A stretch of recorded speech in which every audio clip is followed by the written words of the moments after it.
Program RSTK tahun 2025 ini bertemakan deteksi dini penyakit katastropik di kepulauan. Ini sejalan dengan program Kementerian Kesehatan yang memberikan pemeriksaan kesehatan gratis bagi masyarakat Indonesia. Mandangin, beres, beres, beres.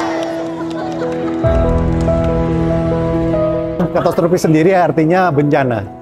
Jadi penyakit bencana.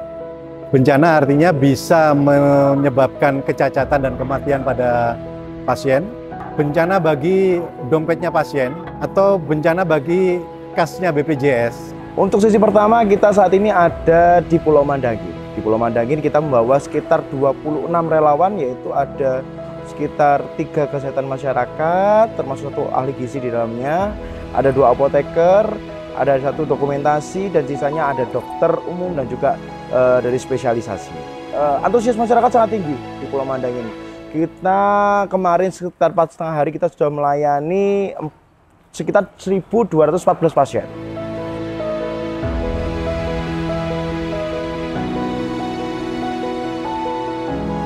Jadi saya sebenarnya sejak 2020 itu ingin bergabung di RSTKA. Namun karena keterbatasan jadwal, akhirnya di tahun 2025 ini saya bisa bergabung di RSTKA Pulau Mandangin ini. Ini kali keduaku ikut RSTKA. RSTKA itu seru, selain kita bisa memberikan pelayanan kesehatan bagi masyarakat yang membutuhkan, kita pribadi juga bisa melihat bagaimana sih keseharian orang-orang di kepulauan, mendapatkan teman-teman baru, dan juga mendapatkan pengalaman yang berharga.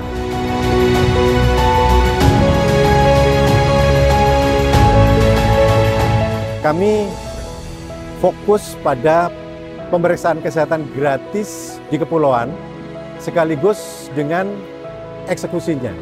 Ini tidak mudah, ini membutuhkan biaya yang sangat besar, sehingga dibutuhkan keterlibatan dari banyak pihak, supaya masyarakat kepulauan itu tidak lagi merasa sebagai masyarakat yang terpinggirkan. Sebetulnya mungkin di sisi lain kita senang melakukan pelayanan ke masyarakat Mandangin, tapi di sisi lain kita menjadi terbuka pengetahuannya bahwa ternyata akses kesehatan di Indonesia itu sangat tidak merata. Sangat jauh perbedaannya akses kesehatan yang bisa didapat masyarakat di kota besar sama di masyarakat di kepulauan itu sangat-sangat jauh. Jadi kalau misalkan kita di kota bisa melakukan tata laksana ke pasien secara komprehensif dari A sampai Z, ya di kepulauan ini mungkin sangat jauh untuk bisa sampai ke tahap yang ideal.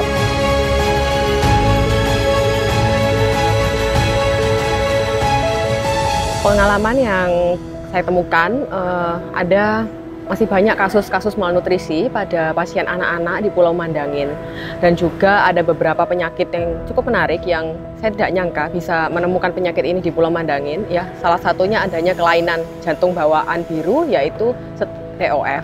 Di RSTK di sini juga saya mendapat pengalaman di mana ada satu kasus yang sangat menarik. Pasien rujukan dari Taman Sejawat Pediatri, keluhannya biru, tangannya biru semua. Kita bantu lakukan pemeriksaan ekokardiografi. Ditemukan ternyata memang memiliki suatu penyakit jantung bawaan. Dan sangat sedihnya lagi, saat sudah kita lakukan diagnostik, sudah kita lakukan semuanya, saat kita rujuk ternyata pasiennya masih kekurangan biaya. Nah, itu di situ saya merasa agak sedih dan sadar bahwa memang fasilitas kesehatan di Indonesia ini masih kurang merata, terutama di bagian-bagian daerah yang terpencil.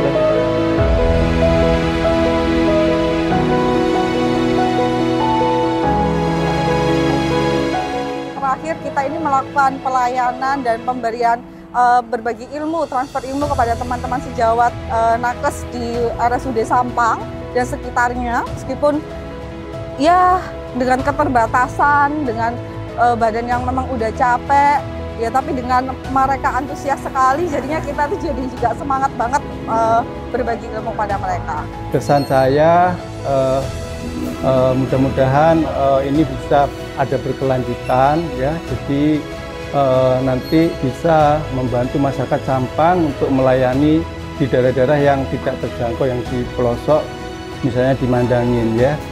Masyarakat kepulauan punya keterbatasan dalam mengakses rumah sakit untuk mendapatkan pelayanan kesehatan yang paripurna. Untuk itu, kita, rumah sakit, tenaga dokter, dan fasilitasnya yang datang ke pulau dalam bentuk kapal. Sehingga pelayanan kesehatan yang dibutuhkan masyarakat pulau itu bisa tuntas, bisa selesai di pulau mereka.